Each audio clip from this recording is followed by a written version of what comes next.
natin ang dami, no, nung nawala yung bata. Kaya maluwag na po tayo, malaya po tayo makakaupo sa mga upuan na bakante. Ayan. Purihin po ang Panginoon. Minsan pa po, batiin natin yung mga katabi natin. Good morning! Ayan. Nice to see you! Kung di po kayo magkakakilala, pwede po kayo mag-introduce sa isa't isa. Amen. At nais po natin magpasalamat sa lahat ng mga bumalik. No, yung nandito po ng Wednesday, nung may bisita po tayong Koreano, salamat sa Diyos at may mga ilan-ilan na bumalik. Palakpakan nga po natin yung mga bumalik. Amen. Pwede po makita yung kamay ng mga bumalik. Ayan. Hello. Parang wala pang 10, ano? Ilan lang sila? 5? Hello. Amen. So sa dami po nung tao nung Miyerkules, salamat po dun sa 5 bumalik. 5 o 6. Amen.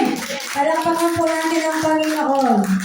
Amen. Ang tunay po na pagpapala na natanggap po natin nung araw na yun, ay actually hindi naman yung bigas. Siyempre malaking tulong yung bigas, pero ang pinaka gusto po natin na pagpapala na matanggap ng mga tao ay ang pagpapakilala po sa ating Diyos. Amen? Ang pagbibigay, pagpapaalam ng kaligtasan na nagmumula sa ating Panginoong Jesus. Dahil naniniwala po tayo na isa sa mahalagang aspeto ng buhay po natin ay ang buhay spiritual po natin. Amen. Na kung paano dito nabubuhay tayo, sabi nga nung turo nung last Wednesday nung ating bisita na Korean, huwag tayong papayag na ang nagahari sa pamilya po natin ay ang, alin daw po? Diablo. Huwag tayong papayag. Nangyayari yun kapag po walang Diyos ang isang sambahayan. Iba po kasi yung alam mo yung Diyos. Amen. Lahat po ng tao alam ang Diyos. Tama? Wala pong tao sasabihin nila hindi nila alam ang Diyos. Lahat ng tao alam ang Diyos. Pero hindi lahat ng tao nananampalataya at sumusunod sa Diyos. Malaki po ang kaibahan ng mga bagay na yan. Amen po. Kaya salamat po sa mga bumalik. Ang dalangin po namin ay hindi lang uli ngayon, kundi magpatuloy po kayo sa inyong spiritual na buhay. Amen? So tayo po ay mananalangin na. Hallelujah. Kaya kahit wala ng bigas, meron naman tayong Diyos. Amen? Kahit hindi lang po natanggal ito kasi wala pong aakyat na kalalakihan kanina, kaya nanatili po yan dyan. Pero mamaya po, tatanggalin na po natin yan. No? Kasi baka sabihin, meron pa yan. Hindi lang po natanggal. Ayan. So tayo po ay manalangin. Ayahan ko po ang lahat na manalangin. Hallelujah. Purihin ka, aming Diyos na makapangyarihan sa lahat. Dakila ka nga po sa buhay namin na meron kami ngayon.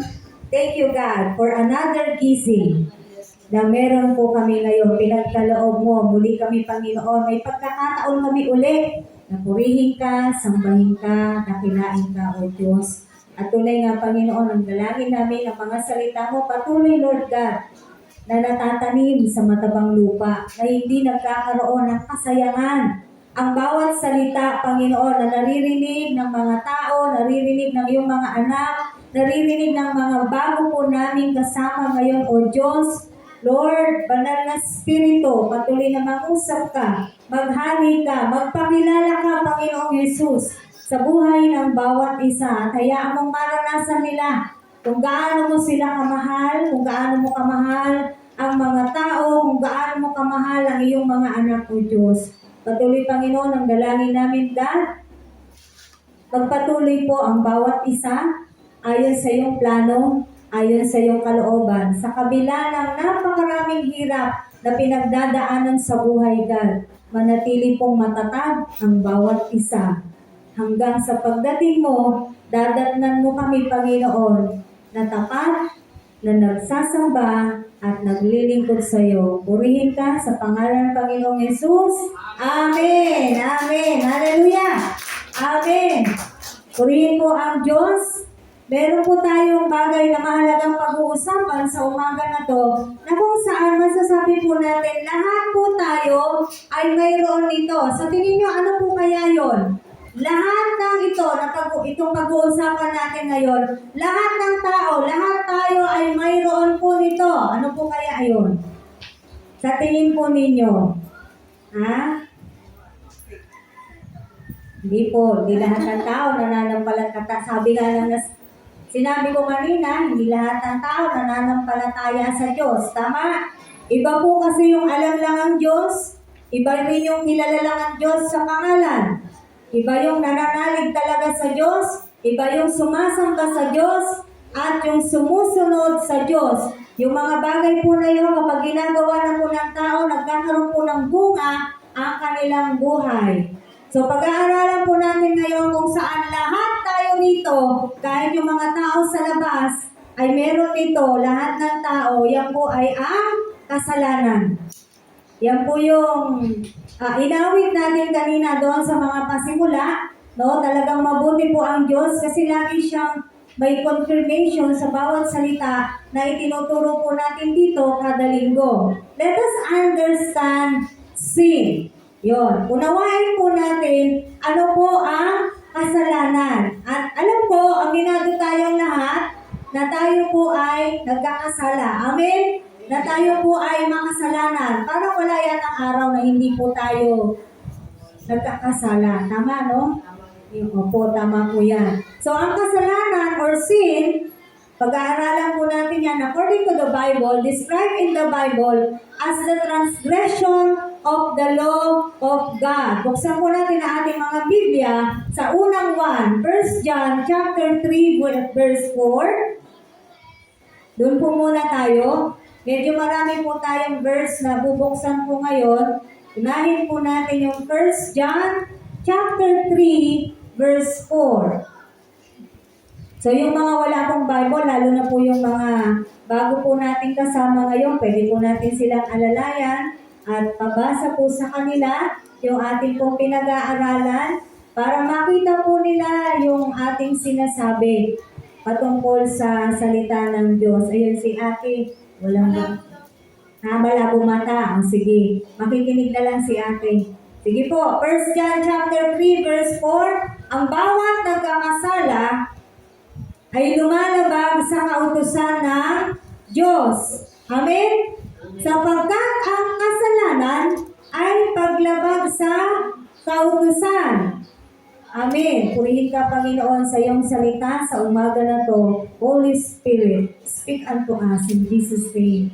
Amen. Maliwanag po na sinasabi rito, ang bawat nagkakasala ay lumalabag sa kautusan ng Diyos. Kaya maiisip mo ngayon sa iyong sarili, sa ating mga sarili, sa loob ng isang araw, ang dami kong kasalanan, sa loob ng isang araw, ang dami kong paglabag na nagagawa sa Diyos.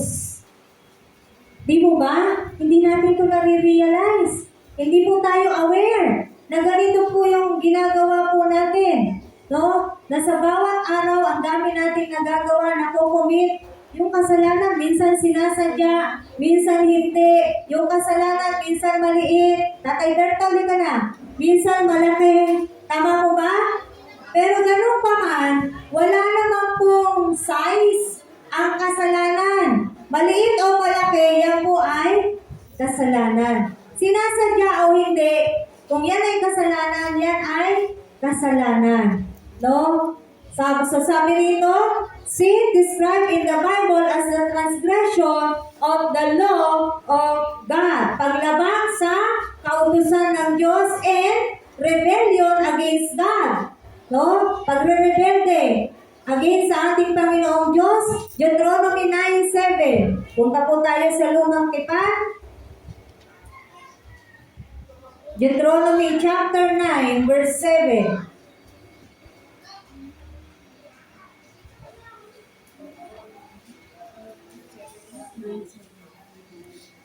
Nakita niyo na po? Deuteronomy chapter 9, verse 7. Sabi po rito, Huwag niyong kalilimutan kung bakit nagalit sa inyo si Yahweh nang kayo'y nasa ilang.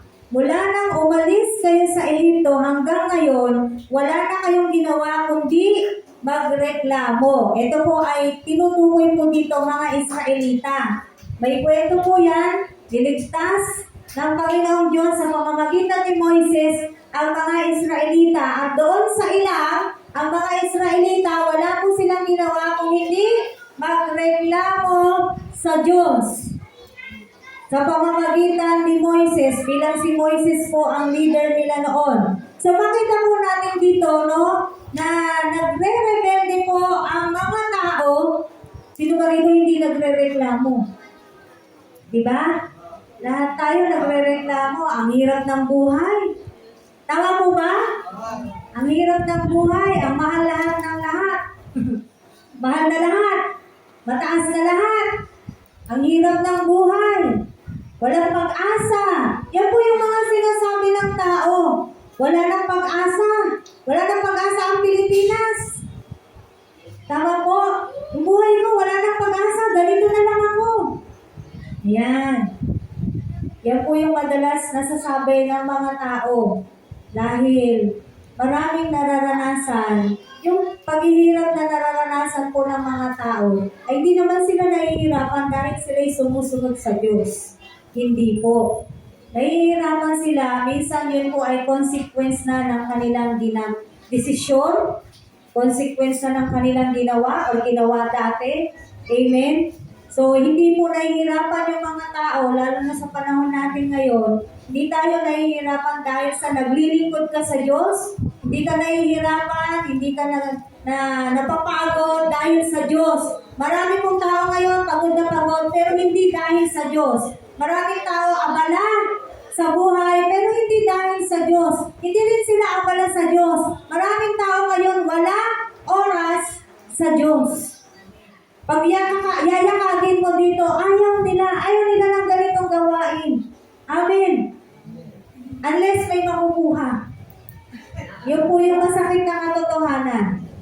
Totoo naman po, di ba? Kapag merong makukuha, doon talaga, no? Kaya makikita mo talaga, pag wala nang makukuha, yung mga bumalik, salamat sa Diyos doon sa mga bumalik. Kahit wala na pong makukuha, ay narito, hindi para sa amin, kung hindi para sa Diyos. Amen? So, let us understand sin. So, yun po, dinefine lang po muna natin, according to the Bible, ano yung kasalanan. At yan po yung paglabag sa kautusan ng Diyos. And according to Deuteronomy, yan din po, ang kasalanan ay rebellion o pagre-rebelde, no, against God. Saan ba nagsimula ang kasalanan? Ayan. Paano ba nagsimula ang kasalanan? Bakit tayo naging makasalanan? Ayan. So, pag sisimula po ng kasalanan, meron pong isang napakagandang anghel. Pinakamagandang anghel, pinakamagaling na anghel na nasa langit, at siya po ay si Lucifer. Amen. So, sa mga hindi pa po nakakaunawa, maaari po namin kayong bigyan pa ng malalim pa ng pagtuturo. Just let us do that. Hayaan niyo lang po kami na gawin namin yun. Bigyan niyo kami ng konting oras. Isang beses, isang linggo sa inyong mga buhay. At kami po ay magbibigay ng mga pag-aaral na katulad po nito. So, si Lucifer po begins the sin. Bakit? Isang anghel.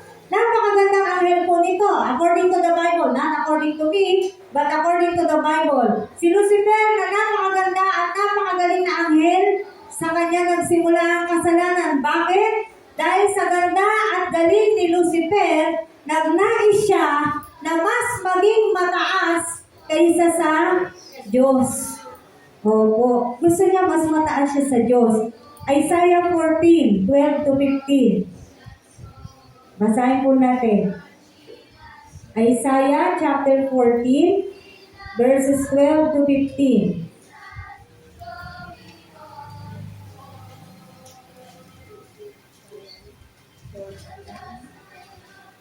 Yan, nakita na po natin. Isaiah 14:12-15. Ayan. Ikaw ay nahulog mula sa langit. Kaya nga may mga tinatawag po tayong fallen angels. Ito po yun. No? Sa pamumuno po ni Lucifer. Ikaw ay nahulog mula sa langit. Tala sa umaga, anak ng bukang liwayway. Bumagsak ka rin sa lupa. Ikaw na nagpasuko sa mga bansa. Palagi mong sinasabi, aakyat ako sa kalangitan. Sa ibabaw ng mga bituin ng Diyos, itatayo ko ang aking luklukan. Uupo ako sa ibabaw ng bundok sa hilaga, sa dakong kulungan ng mga Diyos. Aakyat ako sa ibabaw ng mga ulat. Papantayan ko ang kataas-taasan. Napakayabang niya, di ba? Ngunit anong nangyari? Anong nahulog ka sa Sheol? Yung Sheol po ay sa ilalim ng lupa. At yun po ang impyerno. Ano't nalibing ka sa kalalimang walang hanggan. Ayan. At paano nga ba inumpisahan ni Lucifer ang kasalanan sa pamamagitan po ng pag-aanyong ahas? Remember the story of Adam and Eve? Adan at Eva. Amen? So si Adan, si Eva, may ahas, tinukso niya, una si Eva. At hindi po yung mansanas. Amen po? Kadalasan kasi sinasabi po nila yung kinain nila Eva ay mansanas. Hindi po siya mansanas. Ang tawag lamang po doon ay bunga. According to the Bible, tree of knowledge of good and evil. Ayan. So, sa pamamagitan po nun, nakapasok ang kasalanan. Yes. Dagaan nyo na po siya na, na serpent. Sabi po sa Bible, and he brought sin to the human race. Dinala niya po yung kasalanan sa mga tao sa Garden of Eden. Doon po yan nagsimula sa pamamagitan po ni Adam and ni Eve. And then, it passes through generation. Hanggang sa naipasa na siya ng naipasa. Amen po ba? Romans 5:12. Roma 5:12.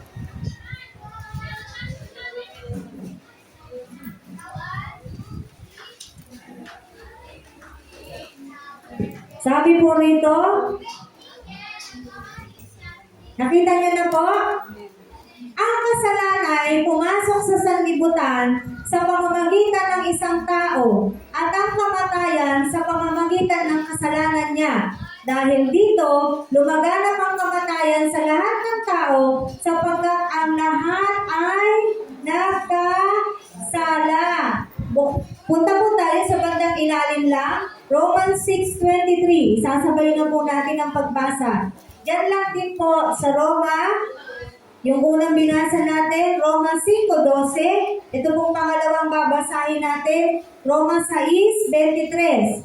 Sapagkat, tingnan niyo pong mabuti ito, kamatayan ang kabayaran ng kasalanan. Ngunit ang kaloob ng Diyos ay buhay na walang hanggan sa pamamagitan ni Kristo Jesus na ating Panginoon. Kung babasahin po natin uli yung 5:12, pumasok ang kasalanan sa sanlibutan sa pamamagitan ng isang tao at dahil sa isang tao na yon, nagkaroon din po ng kamatayan. At ang kabayaran ng kamatayan, ng kasalanan ay kamatayan. Kung ganoon pala, ang kabayaran ng kasalanan ay kamatayan. Bakit buhay pa tayo? Kung nagkakasala po tayo palagi. Ba't buhay pa ako? Ba't buhay pa kayo? Ba't buhay pa ang maraming tao? Napakaraming nagkakasala. Bakit buhay pa? Ang sinasabi po dito, ang namamatay sa tao, every time na siya ay nagkakasala, ay ang kanyang espiritu. Yung espiritu, namamatay sa tao, napapalayo sa Diyos. Kaya yung taong may espiritu na ganon, ayaw lumapit sa Diyos. Ayaw makinig sa Diyos. Dahil ayaw niyang matigil o masawata o ayaw niyang masaway, ayaw niyang magbago sa kung anong kasalanan meron siya sa kanyang buhay. Gusto manatili sa kadiliman. Ayaw sa kaliwanagan. Amen po. Kaya every time na tayo po, ang tao nagkakasala, mas lalo siyang napapalayo sa Diyos dahil namamatay paunti-unti ang kanyang espiritu hanggang sa hindi niya na kilalanin ng Diyos, hindi niya napansinin ng Diyos. Wala nang ganito. Wala nang pag-iisip na magbasa ng Biblia, manalangin, magpunta sa iglesia or sa church. Iglesia is church. Yun po yun. Iglesia, church. Isa po ang kahulugan po niyan. Gusto ko lang pong maging maliwanag sa ating lahat.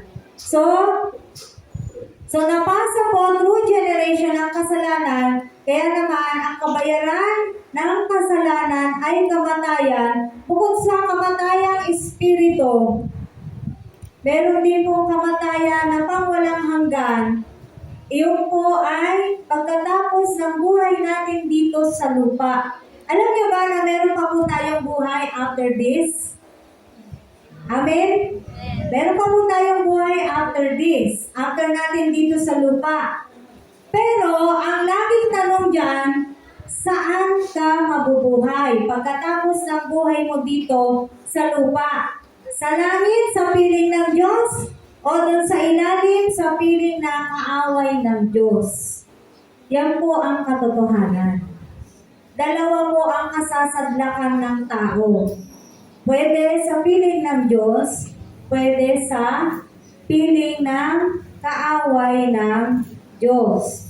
So, nasa tao kung saan niya gusto. Dahil ang tao ang nagdidesisyon kung siya ba'y lalapit at mananalig sa Diyos o hindi. Hindi siya susunod. Amen?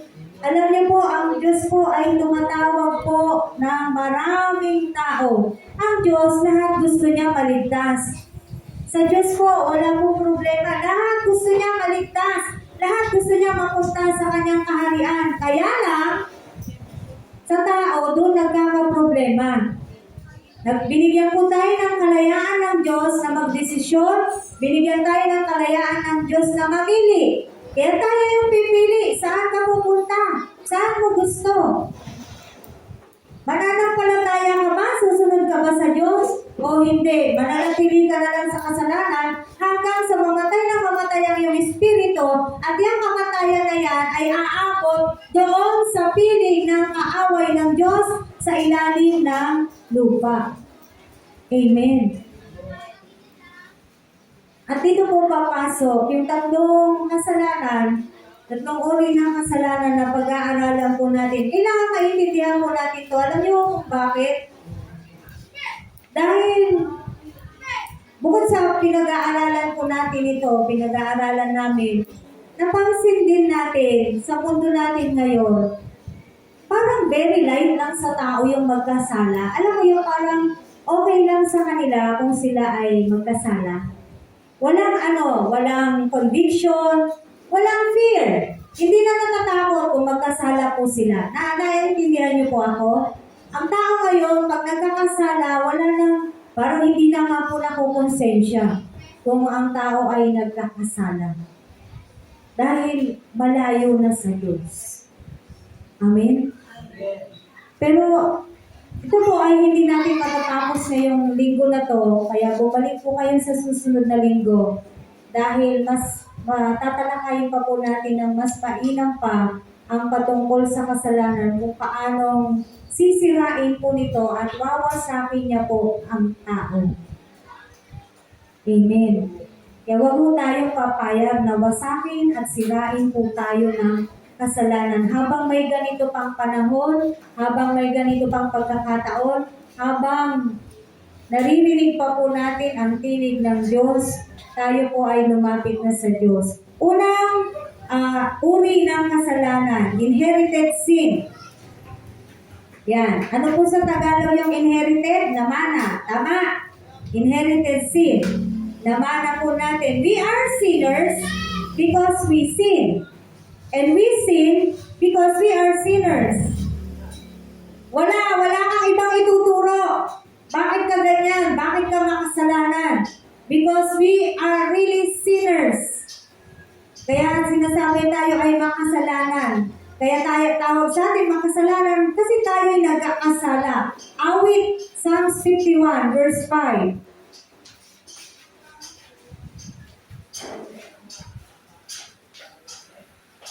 Awit, Kabanata 51, talata 5.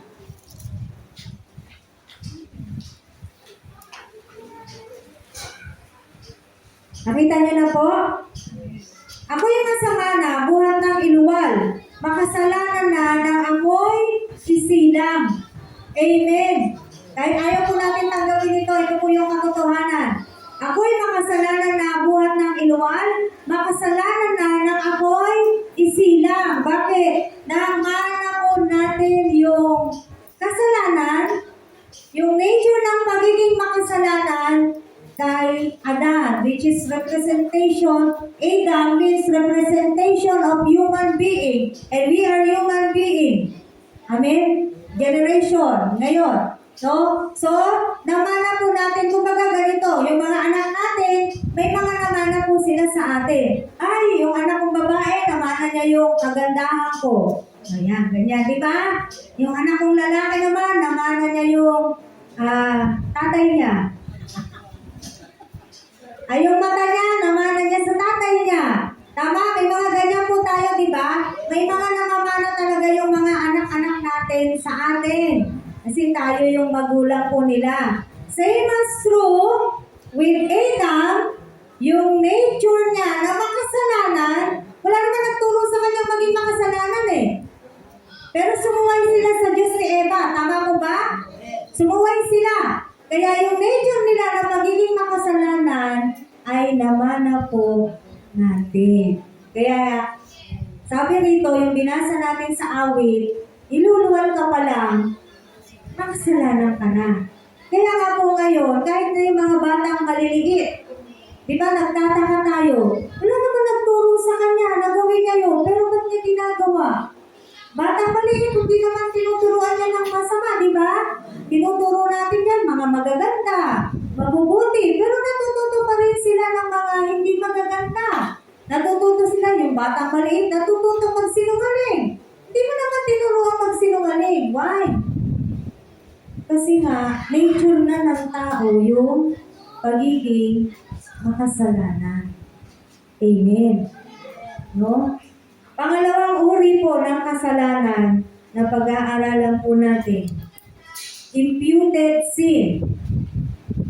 Babasahin ko muna po sa Ingles ang kahulugan ng salitang imputed. It is the result of our having been credited with the guilt of Adam's sin. No, yun yung sinasabi sa imputed. To impute is to take something that belongs to someone and credit it to another's account. And imputed sin is Adam's guilt attributed to or credited to us. Sa madaling salita po, ibig sabihin ng imputed ay pinasa or naipasa. Naunawaan po natin? Naipasa, pinasa. Roma 5:18.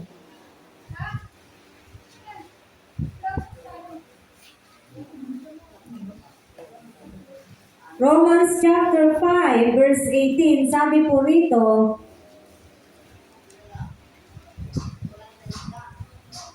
ayan.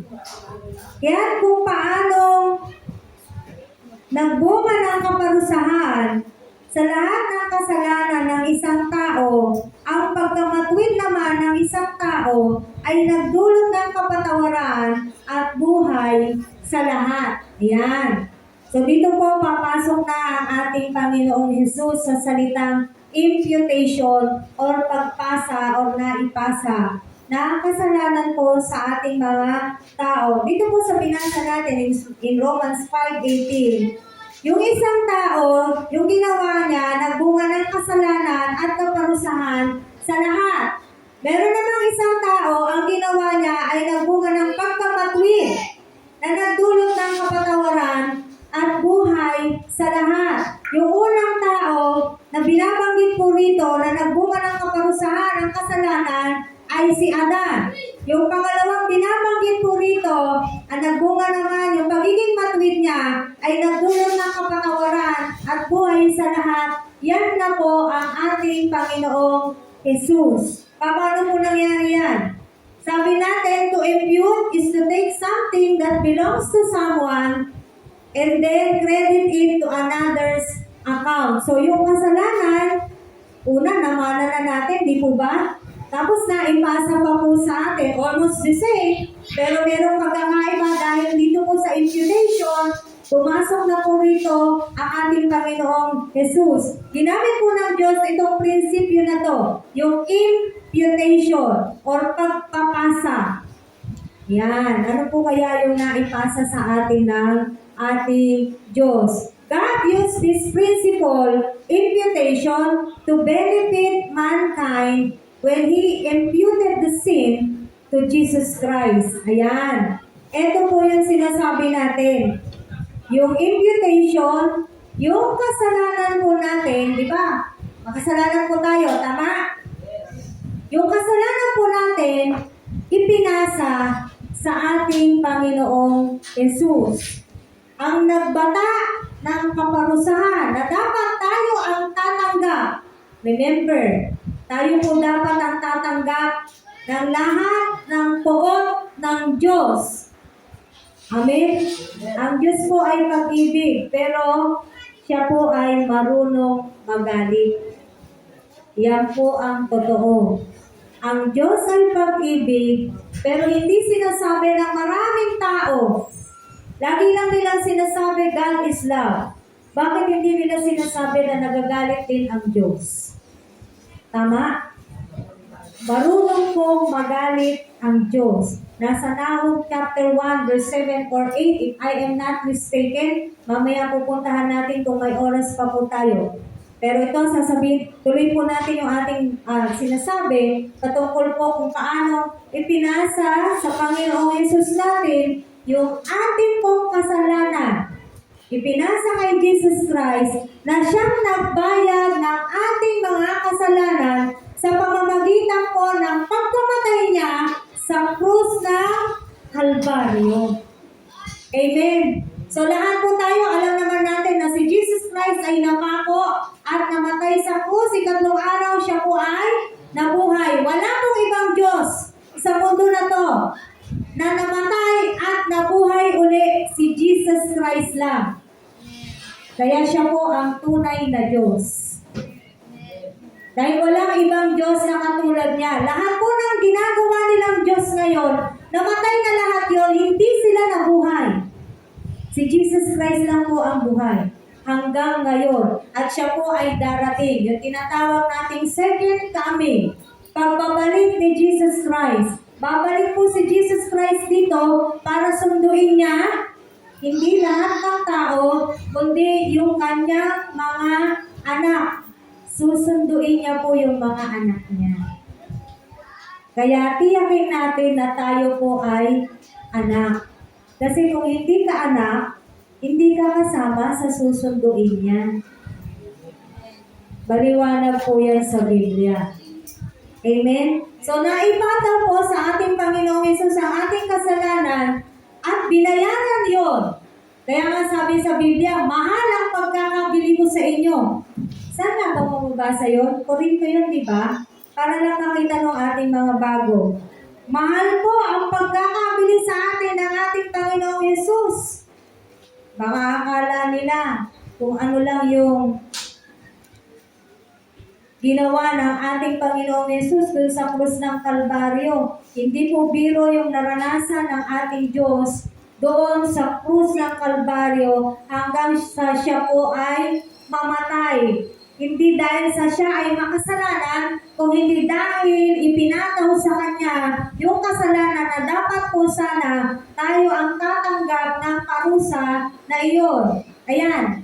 1 Corinthians chapter 6. Verse 20. Unang Korinto, Kabanata 6, Talata 20.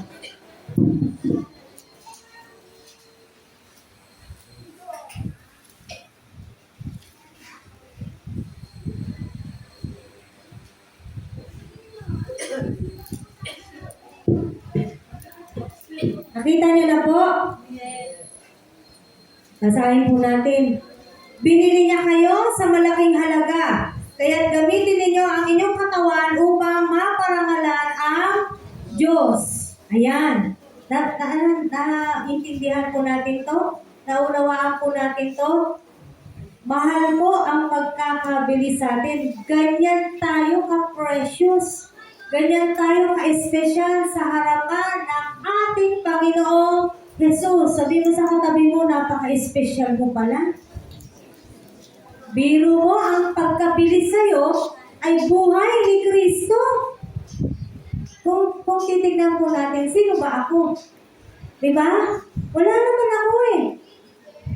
Kahit naman din po kayo, masasabi niyo sa inyong sarili, sino ba ako para mag-alayan ng buhay ni Kristo? Wala. Wala lang tayo.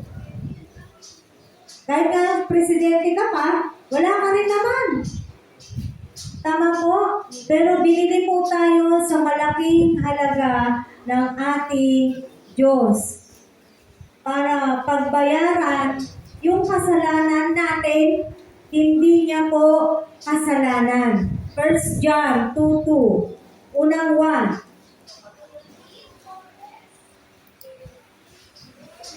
1 John chapter 2 verse 2.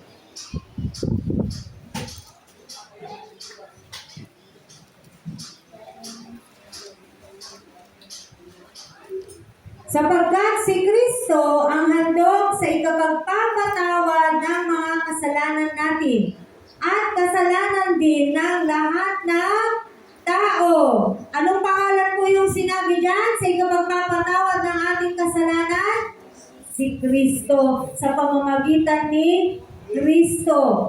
Doon lang po tayo magkakaroon ng kapatawaran. Amen. Gusto ko pong maging maliwanag po ito. Yung kasalanan na ipasa sa atin. Tama po ba? Na ipasa sa atin.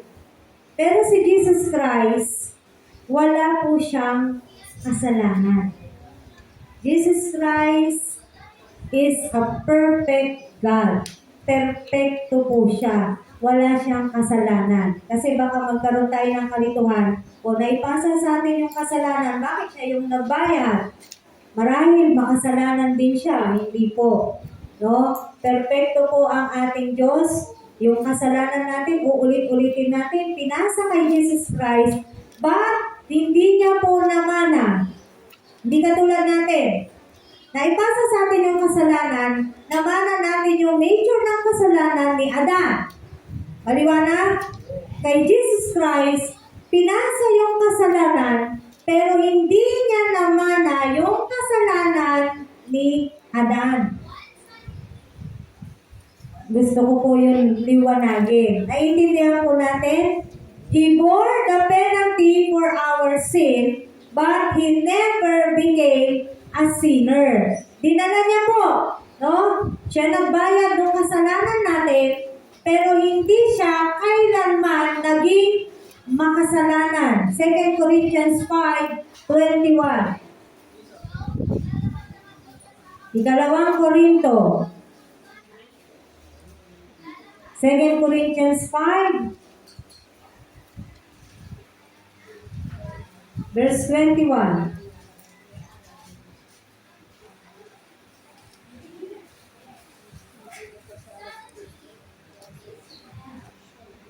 Nakita niyo na po?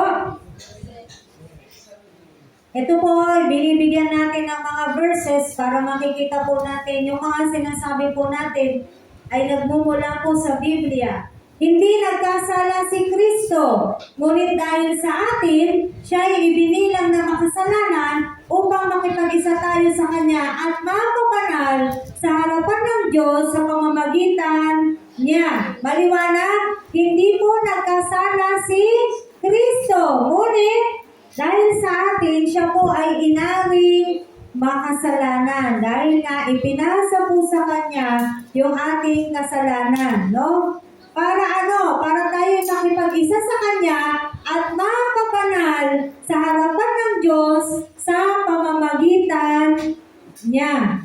Sa pamamagitan niya yung pagiging banal ng isang tao. Ano po yung pagiging banal? Ito po po yung hiwalay sa mundo. Yung ginagawa ng mundo, hindi mo ginagawa. Amen po. Marami na pong ginagawa ang mundo ngayon, nasukdulan na sa kasamaan. Pero ikaw, dahil nananampalataya ka sa Diyos, dahil isa ka ng anak ng Diyos, hindi ka nila kaisa. Kahit paminsan nagagalit sila sa atin, kahit paminsan hindi nila tayo maintindihan. Bakit ka ba punta ng punta sa church? Bakit ka ba attend ng attend? Bakit ka ba nagbabasa ng Biblia? Bakit ka laging nagpe-pray? Maraming tao hindi nila naiintindihan. Bakit ginagawa natin itong mga bagay na to? Bakit kumakanta kayo? Diba? Wala naman kayong kinakantahan. Wala kasi silang nakikita, di po ba? Wala naman kayong kinakantahan. Bakit kayo kumakanta? Oh.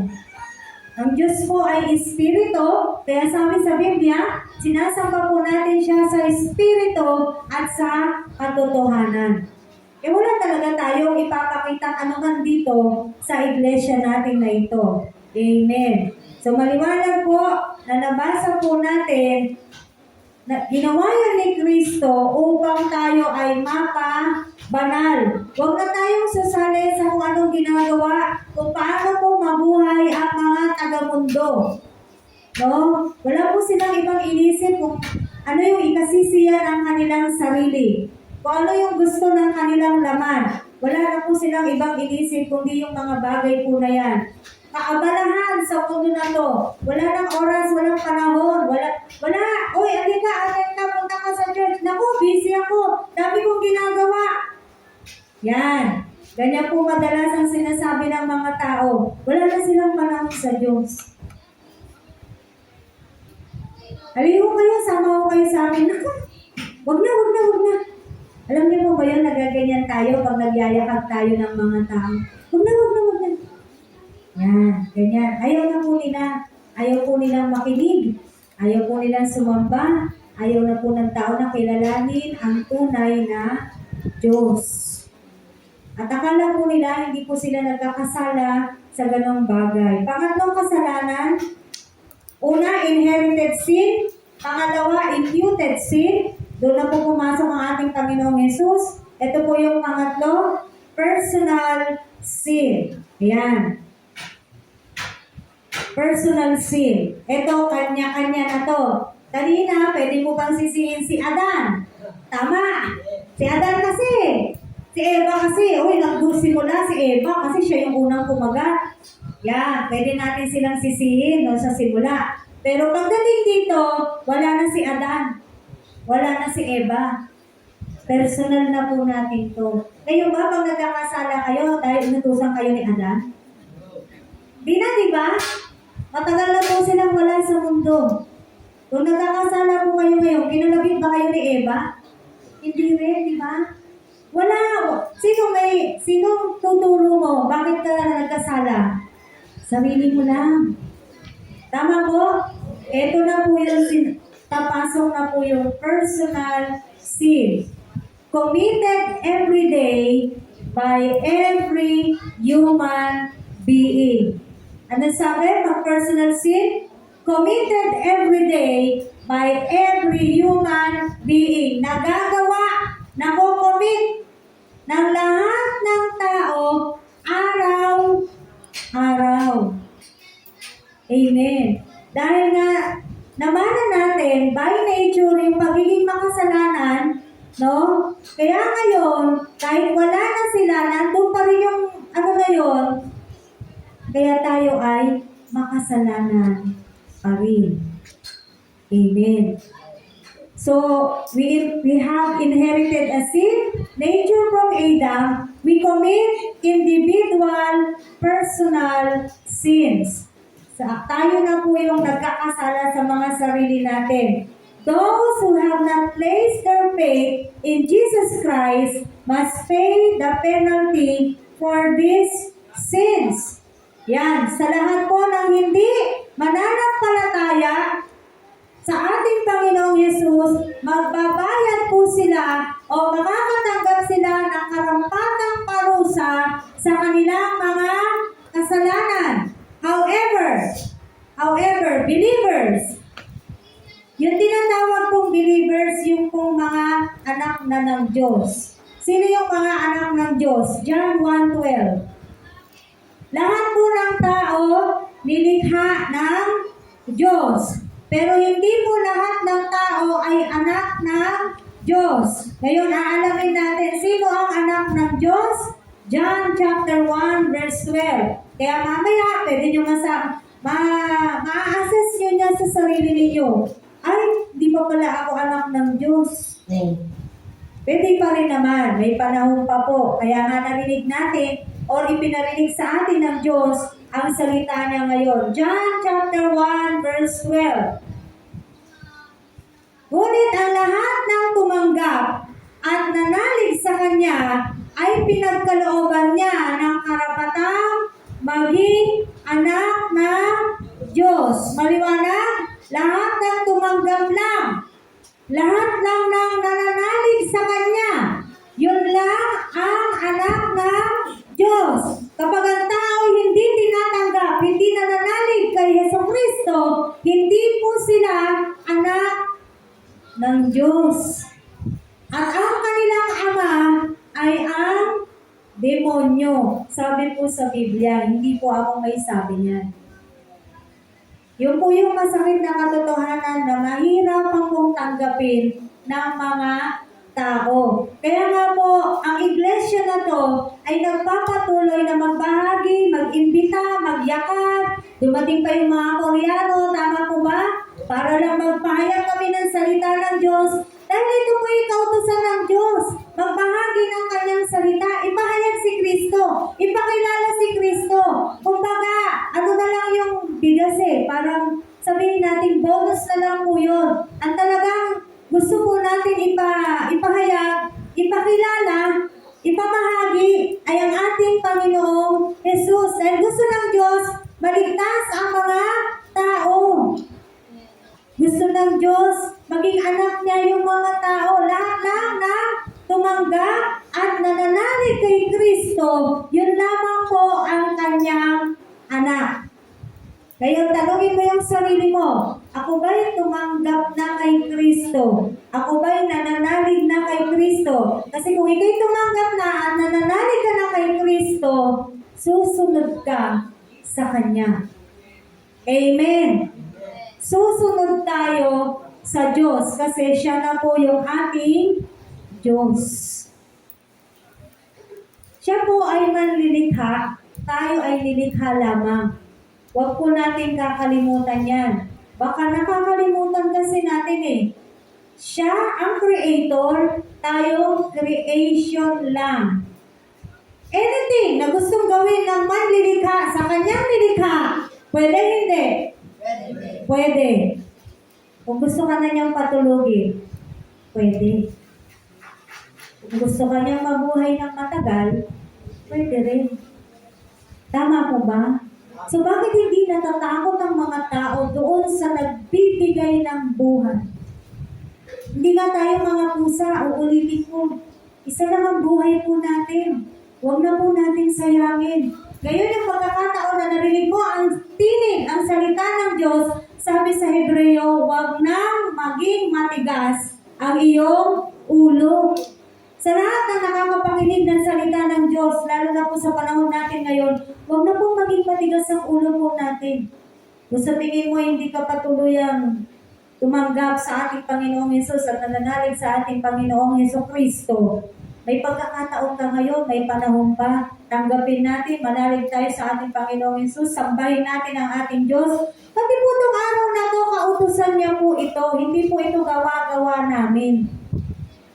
Amin po ba? Kautusan niya po ito na siya ay sambahin. 6 na araw sa inyo, sabi ng Biblia, 1 araw sa akin. Saan ba yun? Exodus. Wala na po ito sa ating outline, pero gusto ko pa rin ibigay sa inyo para lang makita po natin na itong ginagawa po natin, lahat po ng ginagawa po natin dito ay kautusan ng Diyos. Exodo, Kabanata 20, talata 8. Exodus chapter 20, verse 8.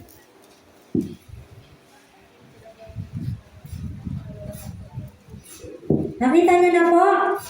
Italaga ninyo sa akin ang araw ng pamamahinga. 6 na araw kayong gagawa ng inyong gawain. Ang ikapitong araw ay araw ng pamamahinga at itatalaga ninyo sa akin. Sa ikapitong araw, walang gagawa isa man sa inyo. Kayo, ang inyong mga anak, ang mga katulong, ang inyong mga hayop, o sino mang naninirahan sa inyong bayan. 6 na araw na ginawa ko ang langit, ang lupa, ang mga dagat, at ang lahat ng nasa mga ito.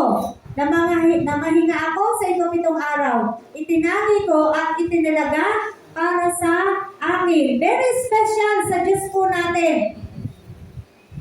Ang araw ng pamamahinga at ito po yung araw na yan. Amen. Baliwanag po, nabasa po natin sa Biblia. 6 na araw na yung sa inyo eh. Yung isang araw, tatalagan niyo yan sa akin, sabi ng Diyos. Pag sinabi mong itatalaga sa Kanya, ibibigay mo yung isang araw sa Diyos. As a matter of fact, wala naman pong isang araw yung ginagawa natin dito. Ano lagi natin sinasabi? 9 to 11 lang po, pinakamatagal na, 9 to 12. Tama ba? Ilang oras po ang isang araw? 24 hours. Are we asking you to stay here in 24 hours? No. After this, lalabas na kayo eh. Walang 24 oras. Hindi nga nag-report yung 24 oras eh. Nakuha po namin to. No? Pero ang sabi ng Biblia, sa totoo, isang araw sa akin. Walang gagawa. Walang maglalaba. Tama? Walang maglilinis. Isang araw ka lang naman di maglilinis eh. Hindi naman siguro kalabisan yun sa bahay mo. No? Wala mo nang mamamasyal. Pagkatapos nito, saka mamamasyal. Unahin natin ang Diyos. Yun po yung gusto natin sabihin. Pwede naman yung mga yun eh. After. Pagkatapos mo makasamba sa Diyos, di punta ka na ng SM. Taka na Robinson. Diba? Nakasamba ka na sa Diyos. Nauna mo na yung Diyos. Kasi yun yung sinabi niya. Matthew 6:33. May verse pa rin po yan. Mateo 6:33.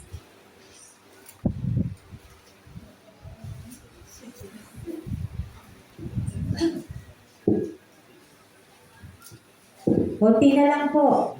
Ngunit pag sumakitan ninyo ng higit sa lahat, ang pagharian kayo ng Diyos at mamuhay ng ayon sa kanyang kalooban at ipagkakaloob niya ang lahat ng kailangan ninyo. Maganda siya sa ano eh. Sige, first ba yan? Sa King James Version po.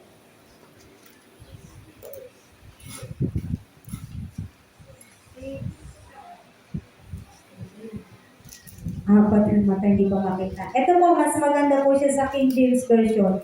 But seek ye first. Ano sabi? Seek ye first. Unahin mo. But seek ye first the kingdom of God and His righteousness, and all these things shall be added unto you. May kasama pong pangako ito. Kapag inuna mo ang Diyos, sabi, all these things shall be added unto you. Hindi po ako yung nangako, ang Diyos. Amen? Amen. Ang Diyos po ang nangako. Kapag inuuna natin ang Diyos, all these things shall be added unto you. Promise po ng God yan. Pangako po yan ng Diyos. Kaya unahin po natin ang Diyos. Lalo na po kapag kaaraw ng pamamahinga, the rest day, the Sabbath day, at ito po yung araw na iyon. Amen. No? Ngayon, balik na po tayo doon sa pinag-aaralan nating kasalanan.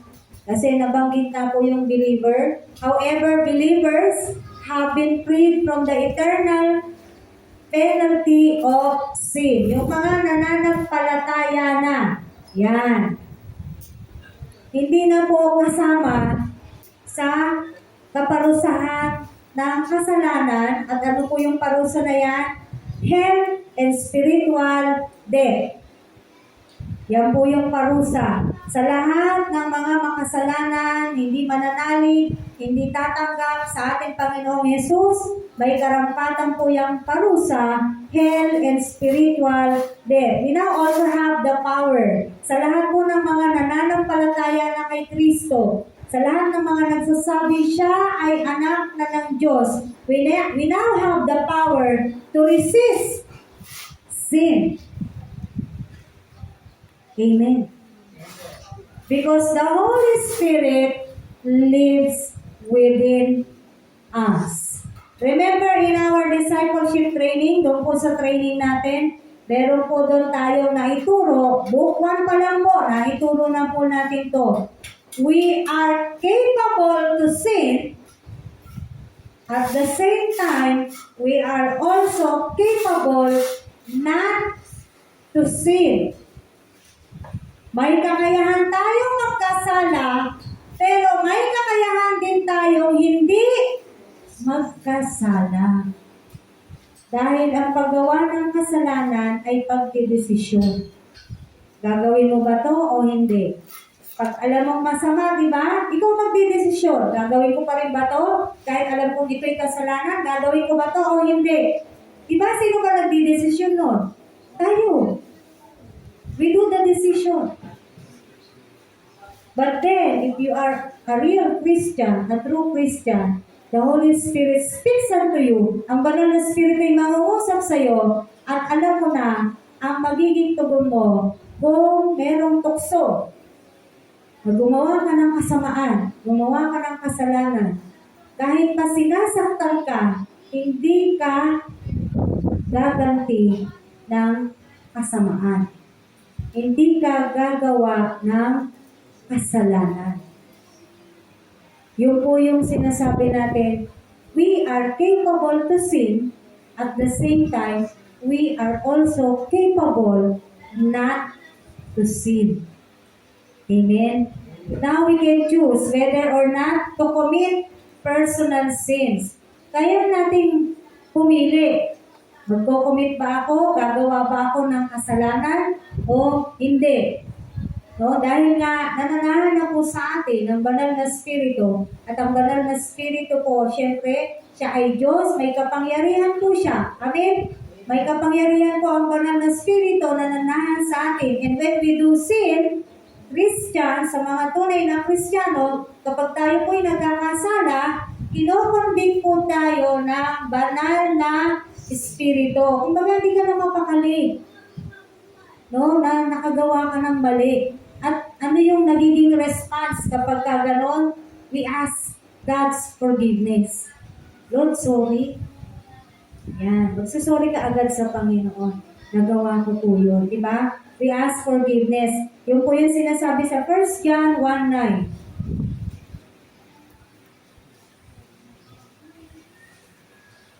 1 John, bandang dulo po ulit. Chapter 1, verse 9.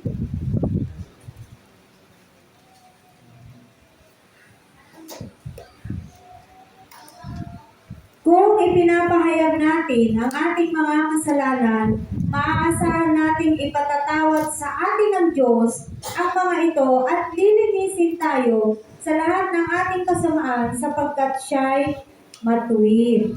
Papahayag po natin yung kasalanan natin kanino? Sa Diyos. Let us confess our sins to God, and then God will forgive us. Romans 8, 9-11. Nabasa na po natin ito nung nakaraang linggo, pero balikan lang po natin. Romans chapter 8, verses 9-11. Sabi po rito,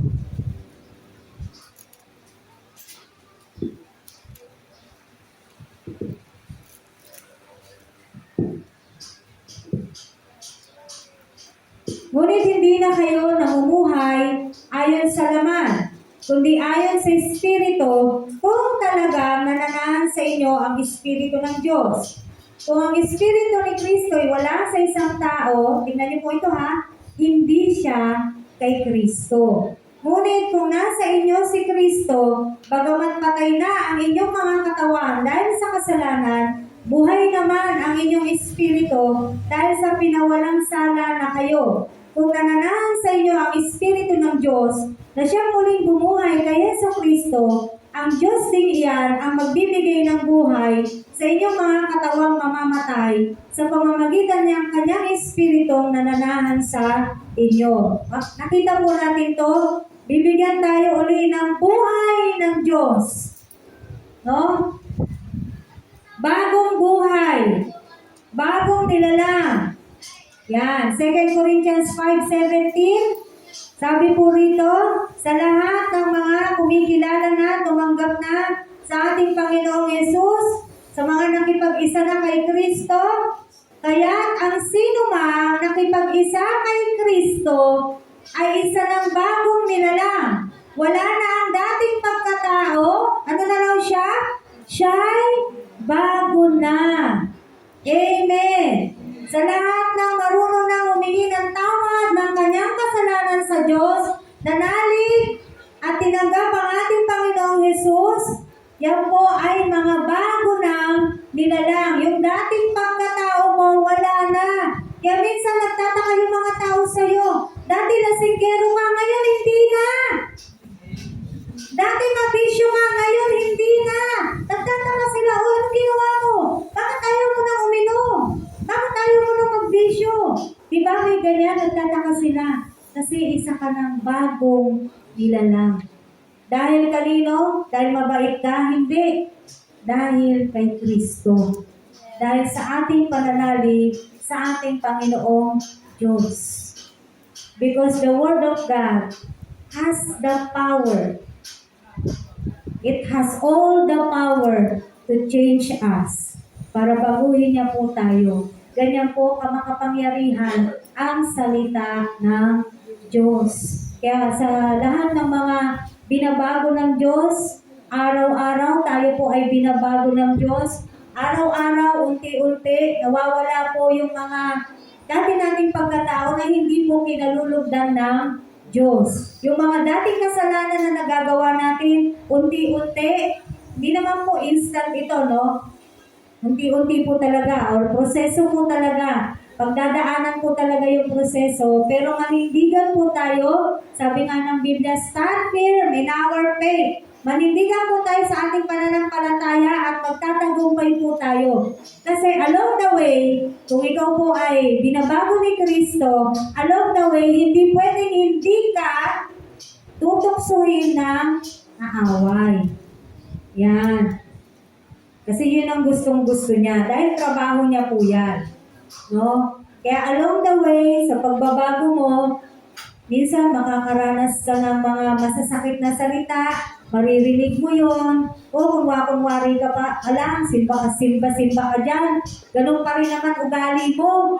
Yan, sasabihin yan sa inyo, sasabihin yan sa atin, pero kahit po siguro minsan totoo, huwag kayong magpadala doon. Sabihin, manalangin ka, Lord, tulungan mo ako. Tulungan mo po ako, Panginoon, na ang makita nila ay ikaw sa buhay ko. Pero when you say that, of course, you have to live according to the will of God. Hindi ka makikipag-away, hindi mo sila awayin. Ano ba gusto niyo makita? Yung dati ko? Eto na. Eto na, sige na. Masaya na kayo? Yan, hindi po ganon. Hindi natin yun gagawin. Okay po? Ito nga yung meron ka ng pagtitiis, meron ka ng self-control, meron ka ng love sa kapwa mo, kahit pa itong kapwa mo na to, sinasaktan ka. Mahal mo pa rin siya. Kahit itong kapwa mo na to, kung ano-ano na yung ginagawa sa'yo para magalit ka, mainis ka, mahal mo pa rin siya. Kumbaga, naaawa ka sa kanya. Bakit? Kasi alam mo na namumuhay pa rin siya sa kasalanan. And in the end, kung hindi siya magbabago, mapupunta siya sa impyerno. Diba nakakaawa po yung mga ganun tao? Ano po? Yan. Revelation 20:11-15. Pinakahuling aklat sa Biblia, pahayag po. Last 2 verse na lang po tayo. Huwag kayong mag-alala. Matatapos na po tayo. Pahayag, Kabanata 20. Revelation chapter 20 verses 11 to 15.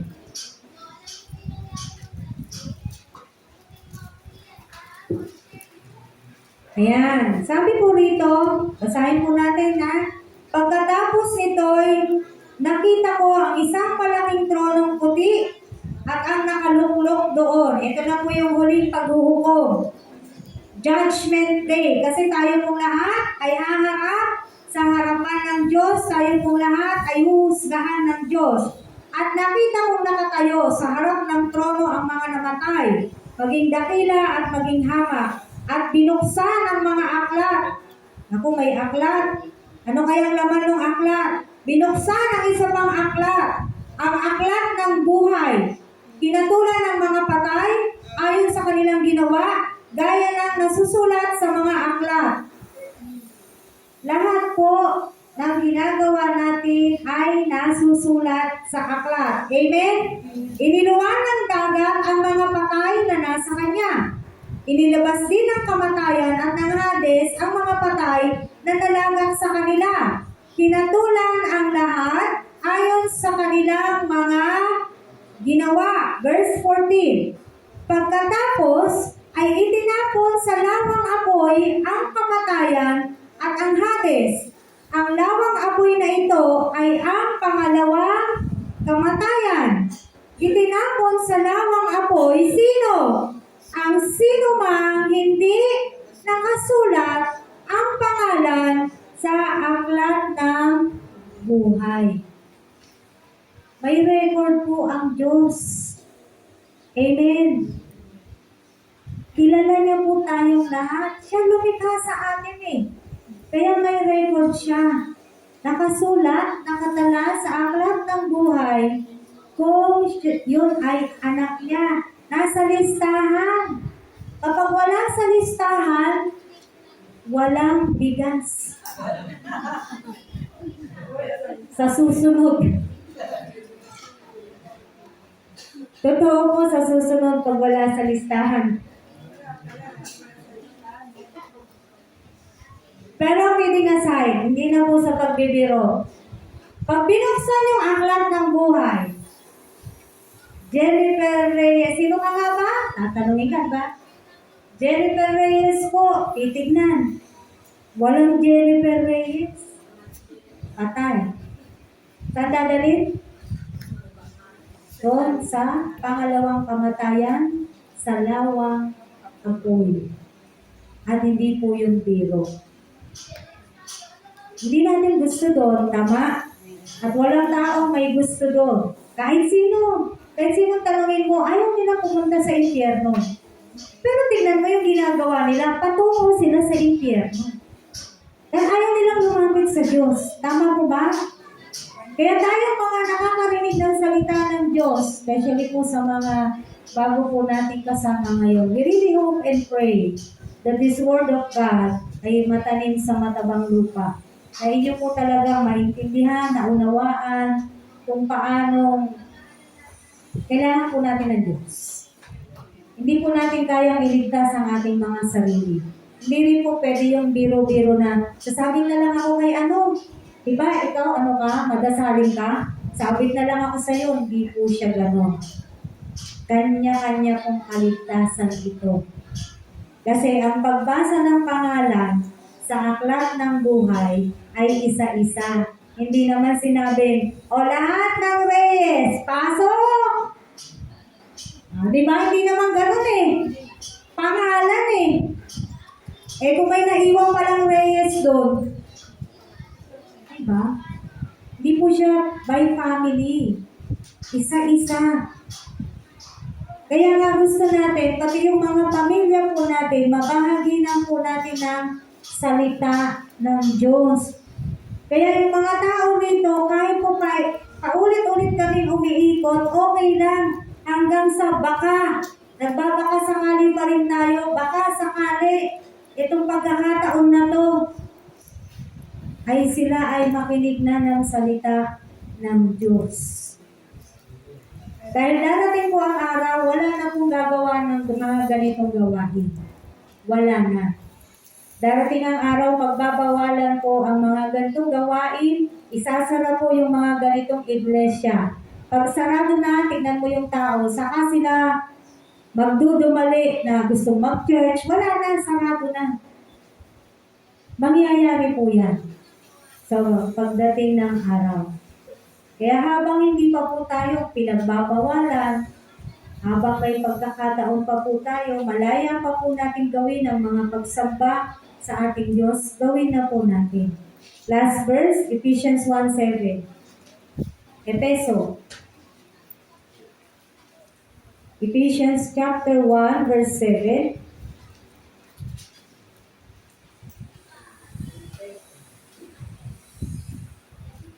Tinubos tayo ni Kristo sa pamamagitan ng kanyang kamatayan, at sa gayoy pinatawad na ang ating mga kasalanan.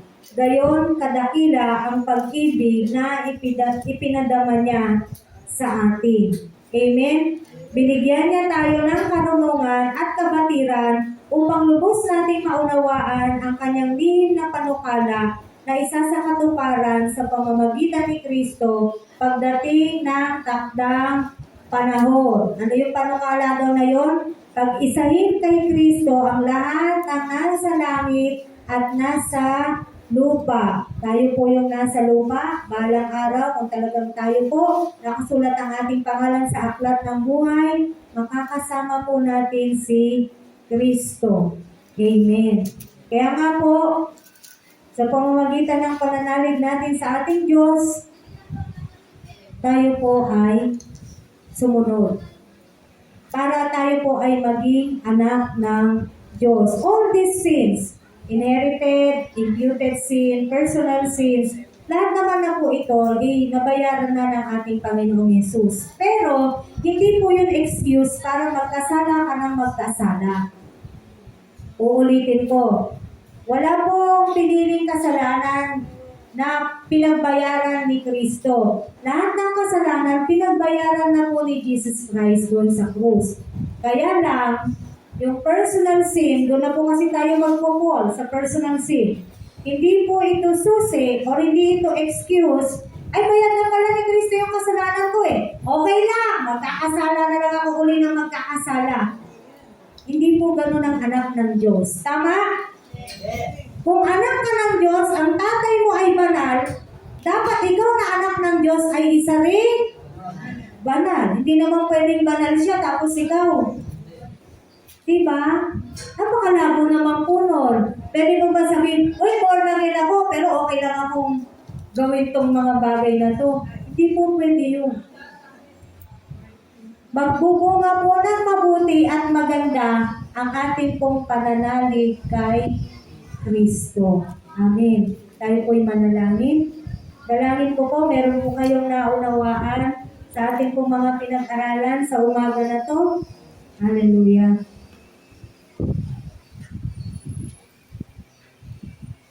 Tayo po'y manalangin. Pwede ba kantahin muna natin yung awit kanina? Yung unang-una. Pasensya na, hindi ko alam yung title.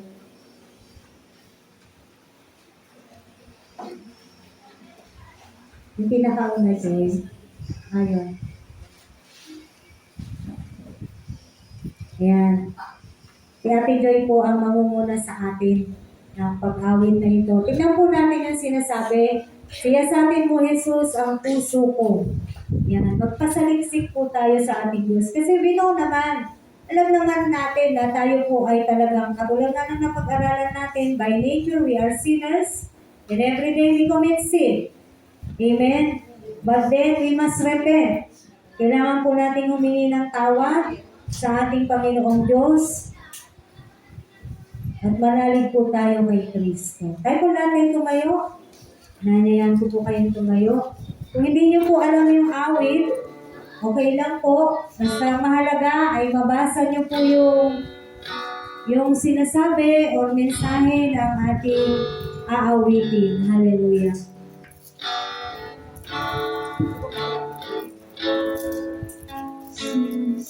Sinasabi mo, Jesus, ang puso ko sa kasalanan kawalahan sa'yo.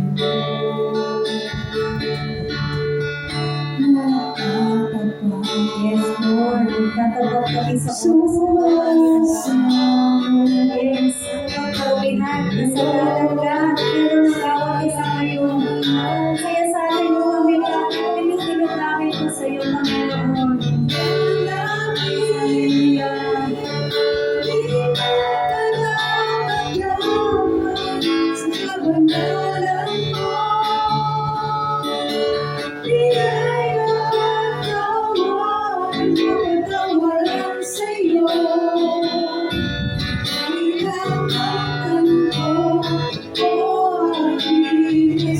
Muli po tayo magpasiyasa sa ating Diyos.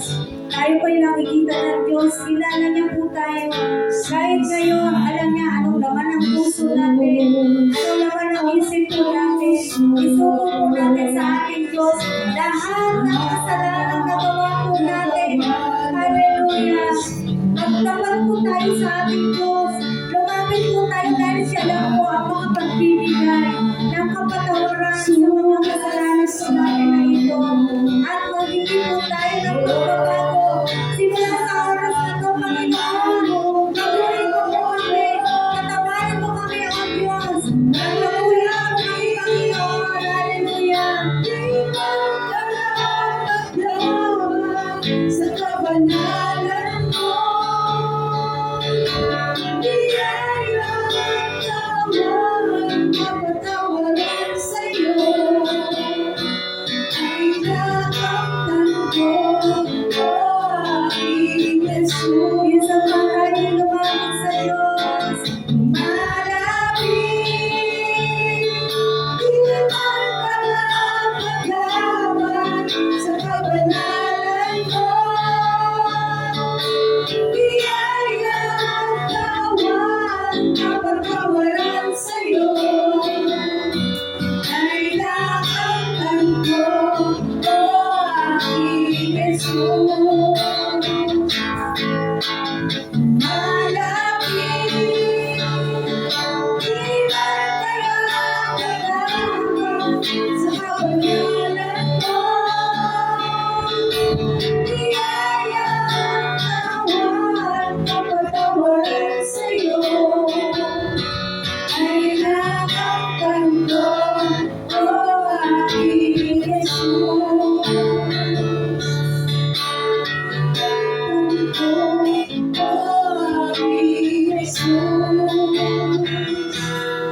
Ay nakamtan ko, o aking Jesus. Aming Panginoon Jesus. Nakikita mo yung puso po namin ngayon. Nakikita mo yung buhay namin, O Diyos. At higit sa lahat, Lord, kilalang kilala mo kami. Kasi ikaw yung manlilikha po namin. Alam mo yung mga pinaggagawa po namin. Alam mo kung meron pa kaming mga hindi na isusuko sa iyo, God, hanggang sa oras na ito, O Diyos. Pero salamat sa minsang pang pagkakataon na ipinagkaloob mo upang lumapit kami sa iyo, God. Lahat naman pinatawad mo na, lahat nadala mo na dun sa krus ng Kalbaryo. Pero nagpapatuloy kami sa karumihan, nagpapatuloy kami sa kasalanan.